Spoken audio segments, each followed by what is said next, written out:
Bom, porque criaram um banco, e um banco popular, e esse banco depois criou uma moeda chamada Palma, né? Chamada Palma. Bom, isso é uma coisa fabulosa. E é interessante que na crise de hoje, as populações que estão indo ocupar Wall Street e diversas praças por aí, pegam o lado mais complicado do fetiche do dinheiro. Né? É aí que diz, olha, 99% está numa situação difícil, porque o capital se tornou, do ponto de vista hegemônico, é financeiro, é especulativo, e ficou mais claro para as pessoas isso, porque é a relação talvez mais complicada que você tem de entender dentro do sistema do capitalismo, a moeda. E de repente começa então, não queremos o euro, não queremos o dólar, então tem gente correndo nos bancos na Europa, Estados Unidos, para retirar o seu dinheiro. Começa por aí, dá um estalo aristotélico esse negócio. Bom, mas, pô, se não cuido do meu dinheiro... Bom, isso está acontecendo. Surgiu o Banco Palmas, o governo Lula, nesse caso, deu incentivos, políticas públicas, economia solidária. Eu acho pouco recurso, assim, o que é feito, isso podia ter sido muito maior. Mais de um que tinha para lá, hoje me disseram que tem cerca de 150 ou 200 no Brasil. Quer dizer, você tem a topeira germinando, né? E o Nordeste é onde tem mais. O pessoal vai levando adiante a experiência, as pessoas vão vendo, bom, é por aqui que nós vamos. Então, cria a moeda Palma, cria outra, e na luta com o sistema. A Argentina fez isso em 2001, e o sistema se apropria da moeda. Bom, nós vamos reconhecer a moeda de vocês. E aí ela é institucionalizada e liquida a experiência, porque liquida a base social dela. Então, fica especulativa também, né? Não tem nada a ver com a produção de práticas políticas e culturais nesse sentido. Mas são coisas interessantes que estão espraiadas aí, Brasil, na África, na Ásia, esses países aqui da América, os chamados bancos comunitários. São bancos que são geridos e com a mudança cultural profunda. A gente chama a economia moral dos pobres, ou dos plebeus, digamos assim, que quando você vai buscar um financiamento, ninguém vai dizer, vai no Bradesco, vai ver um amigo, quem vai ser avalista, não. Duas pessoas vão lá, onde, na vizinhança dele, como tem no dos índios, o AILU, que é uma organização baseada em vizinhança, no bairro, e saber como é que é esse fulano. É gremista, colorado, é corintiano, é São Paulo, como é a postura moral dele no bairro. É isso é bom. Então, se vem um quadro de, não, a pessoa é uma pessoa com todo merecimento, então, bom, se tem o financiamento, o empréstimo, é assim que funciona, né? Então, é outro tipo de relação. Agora, como é que você tem aí um trabalho de educação popular, de cultura, que lá eles começaram a articular, o teatro, nas escolas públicas, e como é que você trabalha isso com as prefeituras que possa ir também pegando essa experimentação e ela que vai ocorrendo em outros bairros? Aí essa é a questão que se coloca para que essas experiências vão tomando um corpo maior e não fiquem isoladas, porque se fica isolada, seja em qual for o nível, a autogestão, a economia solidária não consegue avançar. Ou é incorporado ou se burocratiza, que é o pior que existe, né? As pessoas entram nessa história de empreendedor. Alguém aí falou do empreendedor, que é uma outra maneira de ver essas questões, né? Então, dando só uma ideia de que a crise está colocada hoje, ou mesmo as pessoas começam, o que é essa moeda? Que papel que tem? E as experiências educativas, de criar trocas diretas.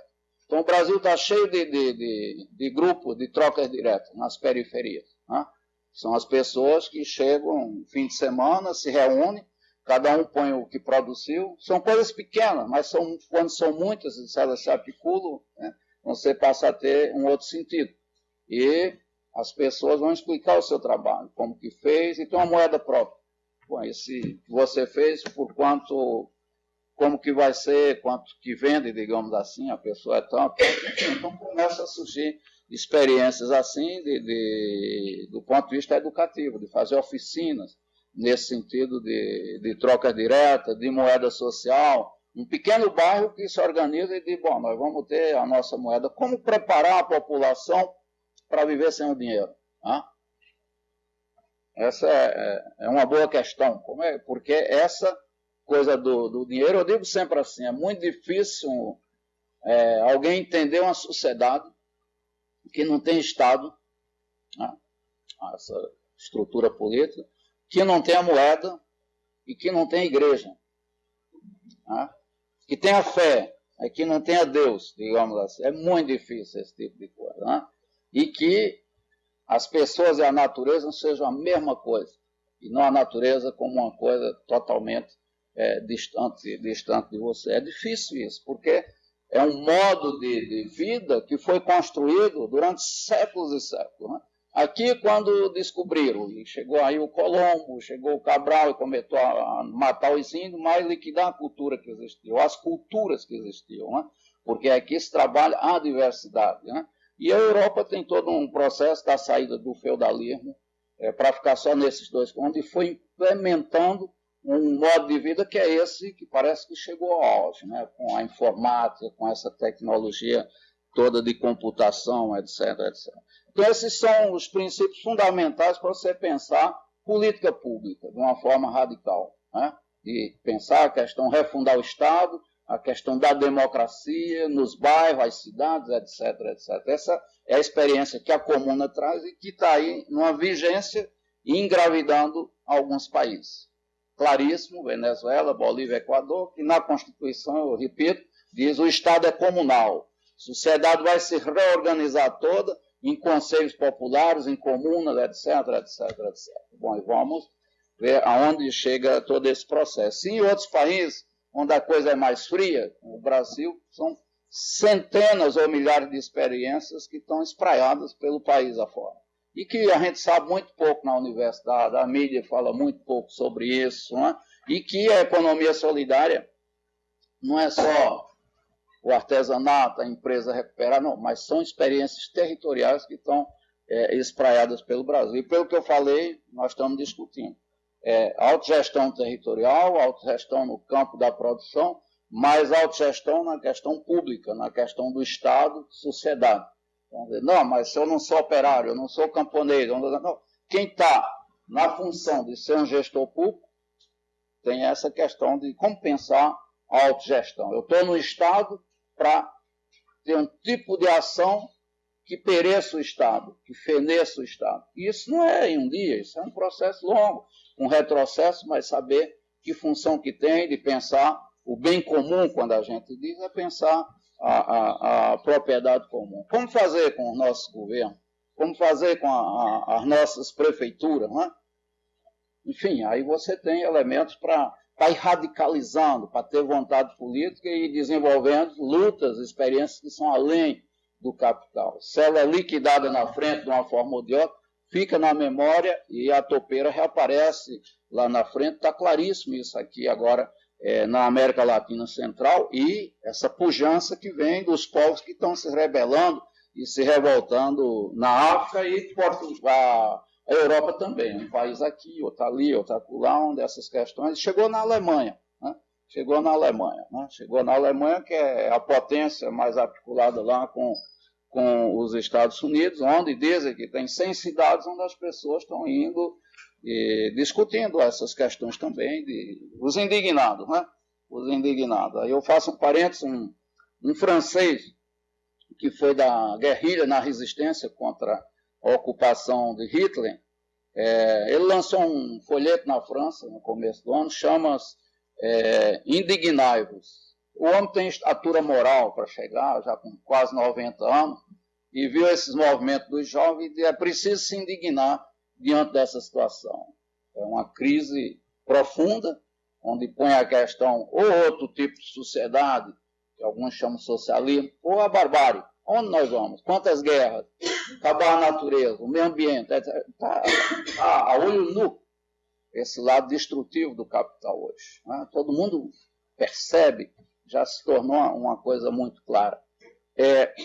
Ele depois escreveu um outro, Organizai-vos, saiu recentemente, é best-seller, é bom que seja best-seller, né? Porque as pessoas começam a ler uma coisa, não só se indignar, tem que se organizar. Eu acho que a gente podia pedir para ele escrever um terceiro. Proponha, faça uma proposta. Essa nós não queremos, estamos indignados, organizados, mas nós temos que ter um rumo, tem que ter uma proposta que contemple essa diversidade toda, porque parece que a COE caminha com uma sinergia. 68 foi isso. Pode ser que não. Quando o mundo inteiro, né, entrou em pano e se apresentava também proposta. E aí começam a renascer aquelas velhas figuras, a Rosa Luxemburgo, o Landauer, o Mariátegui começa a ser reeditado, discutido. Por quê? Porque as ideias dele estão na própria realidade. Che Guevara foi assassinado e ressuscitou. De duas formas. Anos atrás, como santo, né? Santo Che Guevara, Las Figueiras, onde ele foi assassinado. Então ele virou santo, as pessoas fazem promessas. Isso é uma maneira da fé do povo, etc. E o outro, ele volta agora nessas lutas, né? Nas lutas que estão acontecendo. Ele também tinha essas ideias sobre a questão do Estado, sobre a questão do trabalho, a questão do novo homem, da nova mulher, etc, etc, etc. Então, vai renascendo, né? Vão renascendo essas ideias, e ninguém acaba com as ideias de uma pessoa, pode fisicamente liquidar uma pessoa. Bom, vamos pegar mais alguns pontos. Outro ponto fundamental da comuna, ainda dentro dessa questão do poder, é a dissolução da polícia municipal, da polícia de Paris. Os tribunais de justiça, pegar o Palácio da Justiça, um prédio lindíssimo no centro de Paris, e transforma num recinto de atração e lazer para as crianças. Dá um outro sentido para a arquitetura, o urbanismo. E aí faz um apelo aos arquitetos, porque às vezes parece que papel tem os arquitetos, não, mas tem um papel fundamental, né? Nessa questão da estética, a arquitetura. Aí está colocado o poder, nome de rua, e tudo isso está ligado ao poder municipal, prefeitura, Câmara de Vereadores, etc. Isso vocês sabem bem. E o outro era exatamente isso. Esses espaços têm que ser espaços lazer das crianças, que as crianças tenham um lugar onde possam se encontrar, possam brincar. E o outro, dissolver a polícia. É possível um mundo sem polícia? Mas quando se diz se a segurança tem que ser pública, é o povo que tem que organizar para poder ser público. É o mesmo princípio, né, do poder popular. Então, quem melhor num bairro, como eles faziam? Cada bairro era criado uma milícia popular. Acima de 16 anos, até 60, faziam uma assembleia para ver quem vai cuidar da segurança daquele bairro, né? E levar em conta a experiência das pessoas mais idosas. Se não é para pensar só a polícia reprimir, mas de resolver os problemas do ponto de vista da solidariedade e do humanismo, quem melhor para julgar uma pessoa de um bairro do que as pessoas que vivem naquele bairro, né? Na vizinhança. Então era esse o princípio, você ter a dissolução da polícia municipal. Isso nós tivemos na Nicarágua, em várias experiências de experimentos de transformações revolucionárias, onde deu experiência desse tipo. Mesmo em algumas cidades aqui no Brasil, dando uma coisa, e a população não se faz justiça nos bairros com as próprias mãos. Nós sabemos de casos assim, né? Então, se organizar para fazer justiça de outra maneira, né? Enfim, outro elemento, que era o caso de abolir todos os delitos de opinião, de imprensa e todo tipo de censura, política, moral e religiosa. É isso. Quando vem com um sentido profundo de democracia, de fazer a abolição de todas as regras de opressão. O outro ponto, em cada bairro de Paris é criada uma milícia popular, composta por todos os cidadãos, homens e mulheres, de idade superior a 15 anos e inferior a 60 anos, que habitem naquele bairro, né? Então, o mesmo princípio do poder. Cada bairro tem sua milícia, é discutida na Assembleia, treinamento, se é preciso as pessoas se defenderem com armas ou coisa assim, mas outro tipo de qualificação também. E possivelmente de cada bairro você monta uma polícia na cidade toda, né? É o mesmo princípio do poder, que é a questão da segurança pública, é uma gestão também popular. E um outro ponto, Paris proclamada a terra de asilo, né? Qualquer pessoa que é perseguida em qualquer país, encontrar asilo em Paris, na França, enfim, todos os revolucionários estrangeiros, enfim, que teriam acolhimento, né? Que foram expulsos dos seus países por participar de revoltas, revoluções, etc. etc. Né? Isso no que diz respeito a essa questão do poder, a questão do Estado. E se você anda em alguns países, vê experiências desse tipo aqui em Nostra América, como se diz. Assim, rapidamente, outro campo de políticas públicas, o campo da habitação.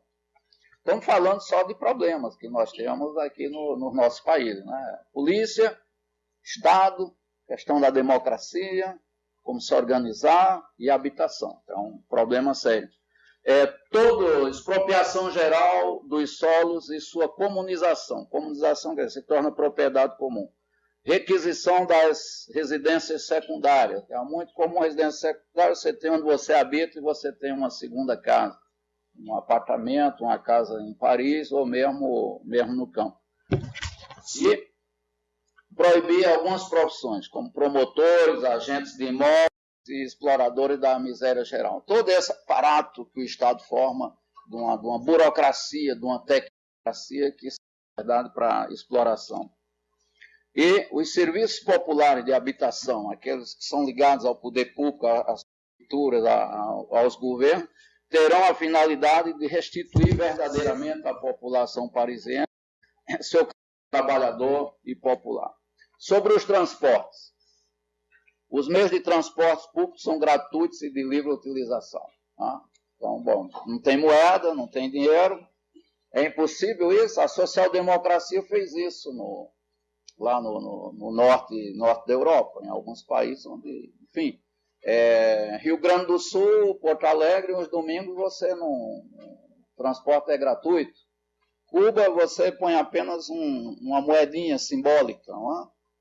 Uma moeda simbólica só como processo educativo, você não paga. Né? Então, essa era a ideia, de que você tem um transporte público, um transporte gratuito. Aliás, tudo que é produzido, tudo teria que ser gratuito e de livre utilização. O uso de viaturas particulares, aí nós estamos falando, no mundo de hoje, dessa crise civilizatória, que um aspecto dela é essa coisa chamada automóvel, né? Automóvel, em diversos aspectos. Né? Isso eu não preciso explicar, porque todo mundo sabe muito bem o que é isso e sente o que é isso no cotidiano. Né? As viaturas particulares, quer dizer, propriedade privada, proibida em toda a zona parisiense, com exceção das viaturas de bombeiros, ambulâncias de serviço a domicílio. Tudo aquele tipo de serviço que é um serviço público, como é o caso de ambulância, como é o caso de bombeiro. Essas aí, então, poderiam circular livremente. E a Comuna põe à disposição dos habitantes de Paris 1 milhão de bicicletas. Bom, então, o transporte público gratuito, o outro teria 1 milhão de bicicletas, né? Cuja utilização é livre, mas que não poderão sair da zona parisiense e seus arredores. Então, o que significa isso? Quer dizer, uma visão profunda da questão da propriedade social. Né? Se fez isso em Bolonha, foi lá 20, 30 anos de um governo do Partido Comunista Italiano. Né? Em outros locais tentaram, as bicicletas sumiram todas. Que aí você quebra a ideia do individualismo. Qual é a ideia deles? Possivelmente, você ter os pontos coletivos onde ficam as bicicletas. Está surgindo isso. Na Europa é muito comum, mas aqui a gente tem algumas cidades onde isso existe. Então você tem um ponto coletivo de bicicleta no bairro, talvez mais de um, e tem a mesma coisa, o mesmo princípio do poder popular. Algumas pessoas vão ser encarregadas de gerir o uso daquelas bicicletas. E a população chega, a senhora chega, quer ir comprar pão onde, uma padaria, sai, tem uma bicicleta, pega a bicicleta, deve ter alguma coisa para... Hoje seria informatizado, sem dúvida. E vai na padaria, e lá deve ter um ponto onde deixa outra pessoa. Aquela bicicleta, enfim, não é propriedade individual nem privada, é uma propriedade coletiva, onde todas as pessoas usam. E, enfim, era uma forma que eles tinham pensado para resolver esse problema do urbanismo. Né? Outro na área urbana também. Proibição de todas as operações de destruição de Paris. Entendeu? o patrimônio arquitetônico, o patrimônio cultural, enfim, quem conhece a Europa, a beleza que são os prédios, etc, etc. Esse é outro problema que nós temos nas nossas cidades, onde você encontra as coisas mais bonitas e mais antigas que foram destruídas para construir casas mais modernas, etc, etc. Então, são os tombamentos, né, de bairros, de arquitetura colonial e várias cidades que nós temos. Eu dou um exemplo, a sede onde a Central Única dos Trabalhadores, a primeira sede dela foi no Sindicato dos Químicos em Santo André. E esse prédio foi destruído. Eu acho que na CUT, pelo menos quando eu andei por lá, não tinha nenhuma foto. Não tinha nenhuma foto. Então, é uma coisa quando você diz, bom, ali foi o quê? Luta de trabalhadores, trabalhadoras, aquele prédio tinha um sentido, né? Ele tinha um sentido, né? Algo simplesmente, eu acho que nem uma foto sobrou, porque é a maneira como se faz essa política no Brasil. Não estou dizendo que é culpa da CUT, digamos assim, mas foi como aconteceu. A própria prefeitura, Santo André, naquele período, possivelmente, se fosse na época do Celso Daniel, já tinha uma visão bem diferente dessas coisas. Né? Criação de serviços populares encarregados de embelezar a cidade, construindo e mantendo canteiros de flores em todos os locais onde a estupidez do urbanismo, do automóvel levou à solidão, à desolação, etc, etc. Né? Essa é uma maneira de você ter trabalho, né, das pessoas, estar cuidando da cidade, jardinagem, como é que combina tantas flores, enfim, etc, etc. Então, esse era outro elemento importante. Então, se tinha uma concepção, enquanto política pública, né, de poder popular nos bairros, e o que seria o governo da comuna, de pensar essa questão do urbanismo. Nós vimos uma sobre o poder, aí a habitação, transporte e todas essas questões da estética da cidade, da arquitetura, etc, etc. E sobre o consumo também, do uso doméstico dos serviços básicos assegurado gratuitamente em cada domicílio. Isso é gás, água, etc, etc, etc. Né? Como todas as outras coisas, seria gratuito. Né? Visitas médicas, consulta, assistência médica e medicamento, tudo gratuito. Né? E, por fim, a questão da produção. Os patrões abandonaram as fábricas daquela época, surgiram para Versalhes, e aí os trabalhadores, bom, como que nós vamos pensar esse poder popular e comunal a nível da produção, das fábricas? Né? E a ideia que tinha um ministro do Trabalho, que era um internacionalista, um marxista, a ideia foi exatamente de que essas fábricas seriam geridas pelos próprios trabalhadores. Seria uma forma, na época, de cooperativas. Né? E isso deu muita ideia de que a autogestão é só isso, é você pensar trabalhador controlando e gerindo a produção. E nós vimos que não, é pensar o conjunto da cidade, é pensar a questão do Estado, é pensar outra sociedade. Então, seria assim, as empresas privadas, as fábricas, os grandes armazéns, etc., são expropriados e seus bens entregues à coletividade. Né? E aí você vai direto no fim da propriedade privada, da propriedade estatal e, consequentemente, o capital também. Né? Os trabalhadores exercerão tarefas predominantemente intelectuais, direção, gestão, planificação, investigação, e periodicamente serão obrigados a desempenhar tarefas manuais, com outra concepção da qualificação, de eliminar a divisão entre o trabalho intelectual e o trabalho manual, né, que não é uma coisa fácil. Diversas experiências surgiram, mas aí você tem uma inspiração profunda para um governo, seja em que for o nível, pensar outro tipo de qualificação socioprofissional. Abolida a organização hierárquica da produção. As diferentes categorias de trabalhadores devem desaparecer e haver rotatividade nos cargos do trabalho. Né? Outra ideia também interessante de como pode se operacionalizar isso concretamente, dentro de uma escola, dentro de uma fábrica ou em qualquer local de trabalho, as pessoas desenvolverem várias formas de trabalho e não ter uma especialização ali dentro. Né? Deixa eu ver. Outro eu já falei, é que a comuna proclama todos os bens de consumo serão distribuídos gratuitamente e que para isso em cada bairro teria o que se chama mercado popular da comuna, né?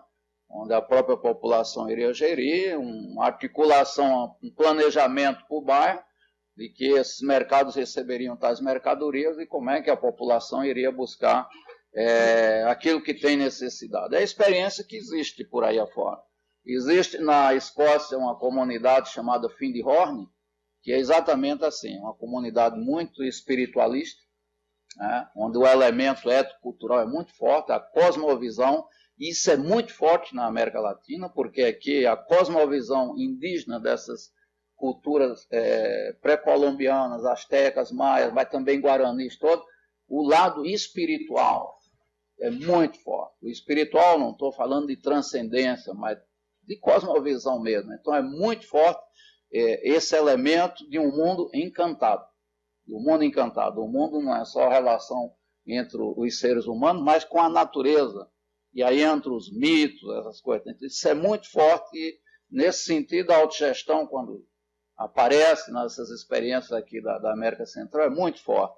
Esse lado de pensar o que o Che Guevara traduziria na linguagem dele, do novo homem, da nova mulher, novas relações, uma lógica não mercantilizada, mas uma relação de simbiose do ser humano com a natureza. Né? Se você está agredindo uma flor, você está agredindo uma vida, ou se for um animal, etc, etc. Então é algo profundamente diferente da cultura ocidental e da cultura europeia, digamos assim, que quando vem o cartesianismo que faz essa separação, né?